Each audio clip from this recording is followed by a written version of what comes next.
You're listening to The Assurance Show, the podcast for performance auditors and internal auditors that focuses on data and risk. Your hosts are Connor McGarity and Yusuf Mullah. Today we've got Stephen McAteer, the lead data scientist from the Victorian Auditor General's office. Welcome, Stephen. Yeah, thanks for having me on here, guys. Can you kick us off with a brief history of your work to date? Yeah, for sure. I came into the discipline through physics, studied physics at university. From there, landed in operations research at the Department of Defence here in Australia. From there, went through a couple of commercial roles through Telstra and Australia Post. And ended up in this role. The main thing that attracted me to this is that you're directly working for the good of society, good of Victorians. What it is that we do at VAGO. So for people who don't know, a government audit like this has two big parts, which is financial audit and performance audit. VAGO is a little bit unique in that data science, data analytics function is broken up into two teams, one on the financial audit side and one on the performance audit side. The team I head up is on the performance audit side. What that's concerned with is straight out of the Act that we operate under to assess the economy, efficiency and effectiveness of government departments. So a pretty broad mandate, pretty hard to pin down at times. That makes the work pretty exciting. So how does a performance auditor work with a data scientist? I've been in the role for about a year and a half now. I'm pretty new to performance audit, hadn't had a whole lot to do with it up until that point in time. And I think it's pretty safe to say that it's not a well-established art, but the way that I come at it is that what you're trying to do is risk assessment. Performance audit is an external version of that third line of defense. So you've got the risk assessment that happens in the business unit itself. Internal to an organization, you have a central risk function, which makes sure that the risk culture is operating well within the organization. And then you'll have internal and external audit. So that's where we come in. And our job is to make sure that risk function is operating properly.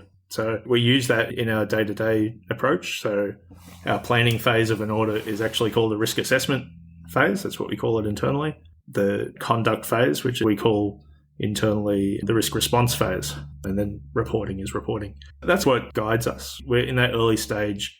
We're really looking at where are the risks, and the work that we actually do in the audit is guided by where we assess where those risks are. So in terms of data science, at the risk of demystifying the whole field and putting myself out of work, it's essentially just another type of evidence. In performance audits, you use interview evidence, you have documents, various types of evidence. Sometimes that evidence comes in the form of tables or gigs of data. When it gets into that realm, it becomes hard for the rank and file performance auditor to deal with that. So that's where we come in. And it's really just that. It's how can we understand the risk that exists at the agency that we're dealing with using all the evidence that's available. If you don't have people who can interrogate the data, analyze the data, there's evidence that's going to be missing there, and you're not going to get the full picture. Performance auditing standards are really explicit about the way that you deal with evidence, the way that you use evidence to contribute to your findings and all that kind of stuff. And we're guided by that. It's just that technically, there's different techniques involved. Obviously, data is an important domain for evidentiary material, as you've just described. Does your team ever get involved earlier on as part of the scoping of particular audits, try and understand what's possible perhaps with data? Yeah, for sure. So we have a planning cycle that sort of goes through every year and has a rolling 3-year plan looking forward into the future. And again, works on a risk basis as well. We look at all the different possible audits that we could do, and we try and remove as much uncertainty as we can from our understanding of the risk that exists at the agencies. So to the extent that we can use data to inform that, we do. It's interesting because it's one of these areas where there's a lot of judgment needed when you're doing annual planning. When you're planning what things you need to look at, there's a lot of qualitative sort of assessments. You need a team on the performance audit side itself, the organic team, that has a really good understanding of the domain, of how the agency is operating, the environment it's operating in. And so a lot of that assessment is inevitably going to be using soft skills and using qualitative sort of assessments. But that said, there's areas where we can start going in and informing that. One of the interesting things is that under a recent revision to the Act, we've now got a power to do what are called limited assurance reviews. So that allows us, with a lot less overhead, to be able to reach out to an agency, ask for some set of data, It's not limited to data analysis, but we can use it in this way. Have a very quick look at a piece of evidence, come to some sort of an understanding of the state that's in, and use that to guide the annual planning. Of course, there's also publicly available data. One of the pieces of work that we've done recently is we've got a dashboard that we've put up. If you drill through the VAGO website, you'll be able to find it, displaying the measures that the departments use to report their performance. So each agency or each department gets a bucket of money. That bucket of money is tied to particular outputs, and those outputs have very specific measures against them. It's great that we have a performance reporting framework in the government, but all that has been buried in spreadsheets on the Treasury and Finance website, and really hard to interrogate and really hard to look across years and all that kind of stuff. The information was all there, but the piece of work that we did was basically put it in a way which was really easy to understand and navigate. So increasing the transparency of that information. And that's something which is certainly going to feed into our annual planning. So at a glance, the audit teams, the sector teams who are involved in that department will be able to browse through all those different measures, look at the ones that are sliding, look at the ones that are performing well, and use that as a way of guiding where we might want to put attention. Of course, with COVID, all the data from this year looks a little bit strange. We were doing the quality assurance on that data, making sure that we were moving things across from those spreadsheets into our data set properly. And there was a lot of very unusual numbers this year that were true, that were actually the right numbers. I think that's one of the things that's going to be really interesting in the coming couple of years. A lot of these normal patterns that you expect to see are going to be very strange for a while. You've hit upon a couple of important concepts there, and one of them being transparency and bringing all that disparate data together and being able to tell a story in a way that's digestible. That's obviously good for the normal punter on the street to see how services are being delivered. But something you just mentioned there was the added benefit of the agencies themselves having more of a consolidated view about their performance. What sort of feedback have you had from those agencies about VAGO taking on that role, or perhaps helping them out to some extent run their own business? It's interesting because when you start talking about things like this, we operate under the Act. There's an Act that stands us up as a statutory body, and really that Act defines what it is that we do. There's obviously a whole bunch of interpretation around that, but transparency isn't necessarily our central role. So it's an interesting conversation to have. It might be different in different audit offices in different jurisdictions working under different acts, but exactly where the boundary is of what it is that you do is a really interesting conversation. Of course, transparency allows the public to look into the agencies and allows them to see how it is that they're performing. It's almost a secondary sort of function. So our primary function is to look into it's in the Act, the economy, efficiency and effectiveness of the agencies.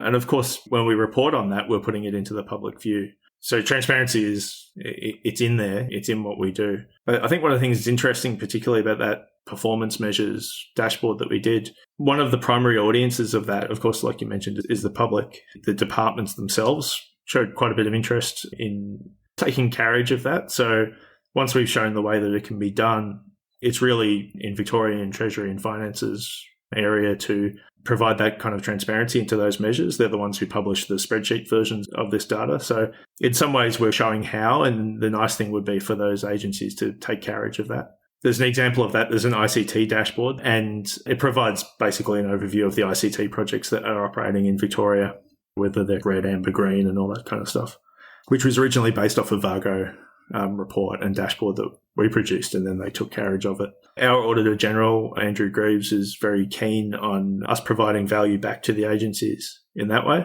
showing them how. We're always very keen to hand over any IP that we generate to departments if they want to take it and use it, any code that we use and all that kind of stuff. We're very keen on handing over. One of the other big audiences of this is the parliamentary committee that we report to, which is PAAC. This dashboard will allow them to look through those measures and understand exactly what's going on in the departments in a way that they wouldn't be able to do just by looking at those spreadsheets. So you provide the product to multiple audiences potentially, and I think that's one of the things that's really important to get when you're producing a piece of communication like that, is really understanding who is reading it and what it is that you're expecting them to get out of it. That's an important point. And obviously we've seen improvements in that over the years from audit offices where we'd have dashboards going up just for the sake of putting dashboards up and don't always necessarily know who the audience is. But how do you get that balance of three sets of stakeholders, really. So you've got the public broadly, you've got the individual agencies that you're working with, even others that may benefit, and then you've got the parliamentary committee. How do you balance the needs when you are producing something like that? It's like any piece of communication. I guess one of the things that I rely a lot on is that your typical performance auditor has maybe an arts or a law type background, typically very good at communication, very good at understanding how they produce these written reports. I think my big thing is trying to leverage that and get the communication of our stuff in the same way that any other piece of communication is produced in a very tight and well appreciated way in performance audit in general. So again, like we were saying before about it being just another type of evidence, the dashboards, the graphs, the charts, the sentence that you put in the sentence that's got like numbers in the report, it's just another piece of communication, and everything's subservient to the needs. And in the same way that in a performance audit report that you produce, there'll be sections which talk to particular audiences. There's a summary section that sort of sits at the front. You're expecting almost everyone to be able to skim through that and get a decent appreciation for what it was all about and what we found and what they need to know. And then as you drill down, you get more technical parts that maybe not everybody would be interested in. And then you've got annexes sitting at the end of that. Very few people perhaps would ever get that deep into the report. So I think it's just about that. You understand who all those different audiences are. And the reality is we're talking to public, we're talking to departments, we're talking to PAYAC, we're talking to rank and file working staff in departments, we're talking to senior levels in departments as well, who need very different things out of this as well. You can communicate in multiple ways. So if that dashboard that we produced, I think the way that we produced it, it works reasonably well for public and PAYAC consumption and the departments as well. But if we struggle to produce something which is going to be suitable for all those audiences, then the conversation will be, well, do we produce multiple things? Does it become some sort of chart or some sort of other method of communication that lands in the report rather than being a dashboard? Maybe we're giving a presentation to the departments or people within the departments, and you communicate that way. So you just have to really tailor the communication to the message and making sure that you're getting it across using the right methodology. Again, these are skills which we've got in abundance in performance audit because that's the kind of people that you tend to be dealing with, those communication skills, and which can sometimes be a bit lacking on the more techie side of things, on my side of the fence. I think it's just about leveraging off each other's skills and pushing for that sort of shared goal as much as you can. You mentioned there a few times now, Stephen, the data is just another source of evidence, which is very important. But you also said that data analysis can't be done in isolation because there's a lot of contextual information about the audited entities that needs to be brought on board. You need to make a lot of judgments about what's important and risk for those particular agencies or programs. Our discussions with some other audit offices seem to suggest that combination or coming together of the strict data people and the audit teams themselves is not always an easy path to tread. What's worked well for you in trying to bring those skill sets together? I definitely appreciate it's a bit of a challenge. I think it's a challenge in performance audit in general. So one of the big stages in a performance audit is where you get up to a sufficient level of expertise to be able to make sensible judgments about the topic. This is a really hard section of any performance audit, a really exciting part as well, because you get to learn all this new stuff and you get to understand this whole new area. I think performance auditors love this, but it's also very hard work, something that you have to take really diligently. And the challenge for us as a data science team is that unlike the performance auditor, we're not just on that one audit. We'll typically be working on 3 or 4 of them at a given time. We have to get up to that level of expertise to some degree. We're also relying on the team providing us with that context to some extent, because we just can't be as deep into it as they are under the current model. So a couple of things that we're doing about that. The first thing is that in our process, one of the really early stages is that we get a member of the data team attached to the audit team. Now, we're not going to be there for every single meeting and doing every piece of work that the audit team are doing, but at least we're there on those very early days when the lines of inquiry and the criteria that the audit are going to be built up on are still being formed. So being part of those early conversations and really understanding what's of interest to the audit, you can do 2 things. You really understand where those lines of inquiry are coming from, how they're important and how they contribute to the overall objective of the audit. But you can also shape them a little bit. So by getting in there early and doing these pinch-hitting quick pieces of data analytics, you might pull down a quick spreadsheet, run a quick calculation and say, hey, look, this number looks really big. this number looks really small, whatever. You can actually maybe start to shape those lines of inquiry and criteria, which is that risk assessment phase. And it's really where you're bedding down exactly what the testing is that you're going to do. So that's one thing. Just get in early, get in as quick as you can. And I'm talking to our sector heads. Performance audit team are broken into sectors, education, environment. So I'm having conversations with them every couple of weeks, scanning that horizon. What are the audits that are coming up? Do you think there's going to be much data work in that? When they say no, I say maybe actually there is. And just really having that sort of really early conversation so that we know what's coming up as it's coming up. The worst thing that can happen is that somehow one of these audits gets away from you and the next thing you hear about it is planning's finished. And that's a really nightmare sort of scenario because you find yourself having to backtrack and say, no, actually, hang on, there is a whole bunch of stuff that we can do and there's a lot of missed opportunities. The other thing that we're trying to do to address that as well, which Assistant Auditor General, the head of Performance Audit, Renee Cassidy, is really keen on, is that at least some degree of basic data skills are just part of what all the performance auditors will have. They might not have all the skills and be able to do all the analysis that the data science team can do, but they'll have enough of an understanding to see where the opportunities are and understand what can be done and know when to call us. And that question of understanding the context and understanding exactly what's going on with the audit, you fix that by making the analytics more organic to the team itself. The vision is that we would be reserved then for the really hairy stuff, the data that's really hard to wrangle and the stats that may be a little bit more esoteric and a bit more weird and wonderful. But the run-of-the-mill stuff, the teams really should be able to do. Again, that mantra of it's just another type of evidence. So if your job is to perform analysis of an agency and some of the evidence you're going to come across is going to be in the form of data, well, that now becomes just part of your job. The Assurance Show is produced by Risk Insights. We work with performance auditors and internal auditors, delivering audits, helping audit teams use data, and coaching auditors to improve their data skills. You can find out more about our work at data-in-audit.com. Now, back to the conversation. That last point that you mentioned there, that's enabling scalability across the team. So you've got performance auditors that you want to get to have an understanding of what they could do and some basic understanding of the way in which data works.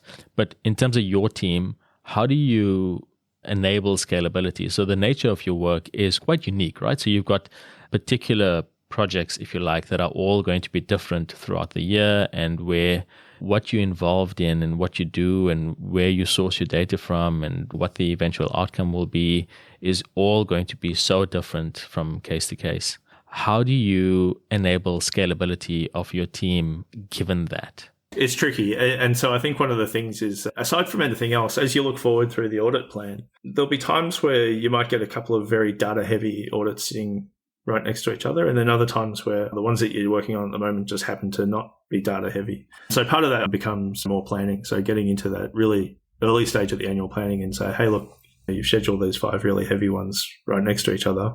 Maybe if we swap these two, that would allow us to work on them a bit easier. You can always bring in hired guns as consultants to do pieces of work. And we do that on occasion. But the disadvantage is that every time you do that, you miss out on an opportunity to increase your own capability. That said, there's points where subject matter expertise is unavoidable, and we're not going to be able to get to the level of expertise where we need to be able to do that. Examples are bringing economists in where the analysis requires a real sort of economics expertise, or it might be people with a medical data sort of background where those things become very specific skills that it's not realistic that we're going to be able to have a person with all those different expertise on the team. So hiring people in from the outside is one way of doing that. The fact that the work itself is going to be very esoteric, and the fact that the work is going to be very ad hoc, bespoke, every piece of analysis you're going to do is going to be a bit different. That's on one hand a real difficulty because it basically means you need this really broad skill set, and you need to be able to tackle all these different types of analysis and use all these different statistical methods and all these different techniques. The flip side of that is that every time you come across one of those things, it's an opportunity to learn some new thing. So I love that.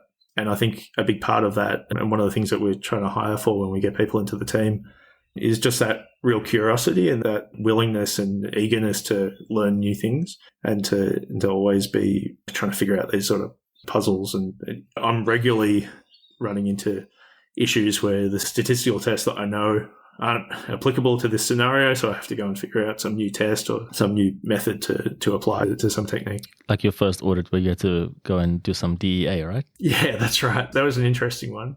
So, that raises a couple of points. So I arrived while this audit was moving into the reporting phase, so it was quite late on. And there was a piece of analysis that the Auditor General was pretty keen on getting into that report. And the idea was basically we're looking at libraries and we're looking at the efficiency of libraries. Efficiency in government is a really hard thing to assess sometimes because you're not operating in a market.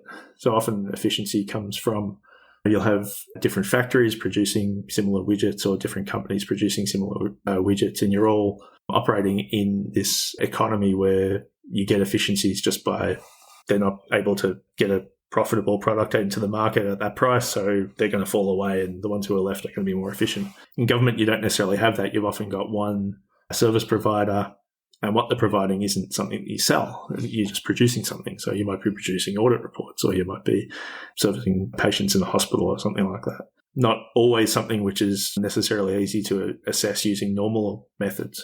So we use this data development analysis technique. It's quite a clever method, actually. I encourage people to read into it. I won't ruin the podcast by going into the details here. That'd be the next one. Yeah, I'll give a lecture on that. But it's a really interesting technique because what it allows you to do is have inputs and outputs that aren't even in the same units. All you need is that the cost direction is all the same. So higher cost is bad and the output direction is all the same. Those numbers being higher on the output side is good. With a couple of other mild sort of assumptions, you can set up a scenario where you can compare entities to each other. So given these inputs, these entities are more efficient in some sense. And you have to put some caveats around that, which we had to work on in the report. But yeah, that was a technique that I'd never heard of. The Auditor General had heard of it and was keen on using it. Week one at VAGO for me was figuring out what this technique was and how it works. Luckily, I mostly use Python and there's a library for that. So that was handy. Once I had an understanding of how the technique worked, it was relatively straightforward applying it, set up the data in the right way, shove it into this Python library and produce the numbers, which is just amazing because years ago, of course, you would have to have coded all that up from scratch. But yeah, produced that, got it into the report. I think there ended up being a whole section of the report written about that technique, which was good. And it allowed all the libraries to compare their efficiency to each other in a way that you couldn't do without using a really sophisticated technique like that. So yeah, that was good. And look, I guess that's typical. And that's one of the things I love about going to work every day in this sort of environment is that you're thrown these challenges all the time. And rising to that challenge involves learning things and expanding your own knowledge, which is just good fun, you know. So you mentioned there the use of a sophisticated technique straight away. And as you said, you were thrown at the deep end on that. I'm wondering, though, from the auditor's side, are there any common challenges they come to your team with? Are you seeing anything where there's a repeat need to provide assistance, whether it be through certain techniques or other things? Yeah, definitely. And I think these are the things that are the perfect candidates for being put into the skills that you demand of the performance auditor. Look, the one that I have people reaching out to me the most for is power analysis for doing statistical tests. So it's typically a yes-no question. You're looking at some sort of binomial distribution and you're trying to figure out how big your experiment needs to be in order to give a sufficient level of certainty. And the question usually comes over the fence in the form of, what does N need to be? And then the question comes back from me, well, what is it you're trying to say? What sentence is it that you want to put in the report? The sentence is going to be of this form, so it's going to, typically you're not saying at the 95% confidence interval and all that kind of jazz because you want it to be readable. But at some point, you're going to be able to make some statement. We are confident that at least 10% of X is bad, or we're confident that at least 90% of X is good, or whatever it is. Then you start working back. How much effort does it take you to get one of these responses? Is it send an email to someone, or is it we're going to be able to send a survey out and get thousands of back with that much effort, or is it you're going to have to go retrieve documents from an archive and do a manual analysis of it? So the question obviously then comes, how much work are you willing to do in order to get that extra percentage point of certainty? That's typically the one that comes back. That represents a shift in the way performance auditing is done. And the fact that comes across the fence so often is really the argument for that should be one of the core skills of a performance auditor. And it wouldn't be everything, like it wouldn't be using the real corner technique. So how do you assess that confidence interval when you're getting up to around like 99% is your response rate and things like that? And things start to get really hairy when you get into these really odd corner cases. And that's where we would jump in. But where it's a really run-of-the-mill, understanding how many things you need to ask, how many samples you need to take in order to get a given level of confidence, that is a question that every performance auditor is going to be expected to be able to answer in the coming years. Have you had the opportunity to engage with other audit officers, either locally or globally, to share ideas or insights or challenges, that sort of thing? One of the big organisations that we have here is ACAG, Australian Council of Auditors General. That's one of the real ways that we share information around. So, as I was saying before, a relatively small team working in this area. A lot of the work that we're trying to do is really hard, and it's hard to scale up, really. If you had a bigger team, you had dozens of people on a team, there's certain things that you could do, certain things you could figure out that become really onerous when you're in a small team. There's a community out there, and there's a lot of us who speak to each other. ANAO have some people out there that I get in touch with regularly.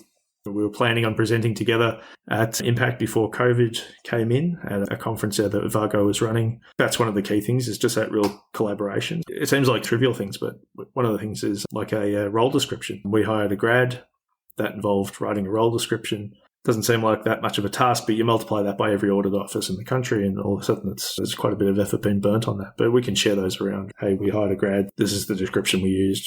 That's something the other audit officers can potentially pinch and adapt for their own use. When we're talking about this competency for performance auditors around what it is that we expect them to do, they're the kind of things that we can really collaborate on. The nature of the work means that you can't necessarily collaborate on all the nitty-gritty of the actual audits that you're working on, but a lot of that sort of administrative side stuff, there's definitely a lot of potential for leverage on that. And once the work is done itself, then of course you can, sharing how you did it and the techniques and all that kind of stuff is something that's really important. There's an internal knowledge share session that they do over in the audit office over in Adelaide, which I'm going to be presenting at in a couple of months' time on some of the recent work that we've done. Anything that we can share with them can help them, and equally anything that any of the audit officers come across, if they can share with us, it just means that all of us don't have to fall into all the same traps. Internationally as well, hadn't been a whole lot of direct collaboration, but the stuff that does get made public going through that is a really great resource. The Government Accountability Office in the States and the Audit Office in California do some really great work. Even just seeing the kind of work that they're doing forces you to raise the bar a little bit. What does the future hold for data in performance audit, either broadly or in terms of your ambitions for VAGO? Our ambition is that we're really squeezing every last piece of juice out of the data that's available. We throw the word exploiting around quite a bit. We want to exploit the data as much as we possibly can. It's just disappointing if you get to the end of an audit and there was any piece of evidence that you didn't leverage as much as you possibly can. And there's obviously the potential for data to be some of that unleveraged potential if you're not careful. How we get there, I think, is by the skills of everyone lifting up. The kids coming in now, the graduates and the young folk coming into the teams are coming in with really amazing skill sets. They're doing coding in primary school now. When that generation comes through, it's just going to be natural for them to take on a lot of the stuff that we're seeing as being really specialist skills are going to be seen as basics. In the future, we see being able to use Word and Excel in some basic way as being fairly standard skill sets. I think coding and ability to interrogate data is going to be just something they can do. They're going to be doing projects on it in year 12 and through uni and all that kind of stuff. I think that's the future, the general skills getting better. I'm big on limiting my own career, so this profession is going to be, there's obviously always going to be a niche for really technical stuff, but if I told you that I was on the spreadsheet team now, I was the team that knows how to use Excel, there's just not that much call for it because everyone can do it. And I think that's really where the future is. I think it's going to be everyone can do a lot of this stuff. What do you mean you're doing data analysis? Everyone's doing data analysis. You mentioned the use of open data and how that's been used. And we think that it hasn't been properly tapped into yet. Be interested in getting your views on that. When you're in a performance audit, there's a tendency to focus on the agency itself to some extent. They're the ones who the legislated power to ask for data from and all that kind of stuff. And you forget that there's this whole wealth of stuff just sitting there. We recently did work on accessibility of tram services in Melbourne. The data that we used for that, we got it through the agencies, but most of it was actually publicly available. A lot of the information that we used was pulling data off the Public Transport Victoria API. So just basically tapping straight into that. And the other information that we got was basically when tram services are run. So again, that's something that's piped out into apps and their API. The other piece of information that we used is publicly available through tram tracker, which is what Yarra Trams uses for telling people when the trams are arriving. The big piece of work that we did was that those two pieces of information didn't have a nice common key to be able to join them together. So we had to do a whole bunch of geospatial joining and all the kind of horrible stuff. I'm getting flashbacks thinking about how I did that. But doing that kind of geospatial joining just to get those pieces of information together. So I think that's one of the things with public data. It's there, but there's really non-trivial work involved in getting it into the state where you're actually exploiting it, getting outcomes out of it. The measuring performance dashboard as well, which is a good one to have a look at. Again, publicly available data. They're really useful examples of how you can bring data together, and anybody who's about to commence a performance audit in another jurisdiction can probably look at that, particularly the transport one, because it impacts so many people. Everybody has to travel to work every day and make sure that they're getting effective services. When you start seeing some of the increased investment that's happened in the accessible trams announced since we tabled that, I'm not taking credit for it, but there has been increased investment in some of those low floor trams. And I think that's one of the great things about working at VAGO is you get to see you're doing work which has a real impact and potentially a really quick impact. And in the next few years, those trams are going to be out there operating on the network and allowing, like you said, people to get to work who currently have to work really hard just to get to work. How important is it for the senior leadership team to be aware of and have an understanding of how data can be used and what the possibilities are? The position I'm in at the moment is I'm very lucky that we've really got a leadership team who are savvy to data and really understand exactly where the value is and how it can be used. I've worked in teams before in the past where they wanted to do data stuff because, it's a buzzword, but the leadership that we've got in the performance audit side, we've got someone who's got a background in medical epidemiology. We've got someone who's got a background in computer science and someone who's lectured in statistics. So you've got a group of people there who have a really deep understanding of what can realistically be achieved with analytics and what can't be as well. It puts you in a position where you're not having to try and sell what it is that you're doing. They get it. They understand. I think it's really important to get people into those leadership positions, into those senior leadership positions who have a deep appreciation for how these things work. They don't have to be practitioners of data analytics necessarily, but there's a minimum demand on statistical chops and numeracy that allows them to be able to be smart buyers. Fascinating conversation today. Great to hear some of the work that VAGO's doing with its use of data, some of the limitations or challenges you face, as well as the importance of collaboration, finding out what others are doing in the space. One of the key takeaways for me was that a few years down the track, there's going to be an expectation that all performance auditors and all auditors have some minimum level of capability with using data in their work. So brilliant conversation today. It's been a pleasure having you on the show.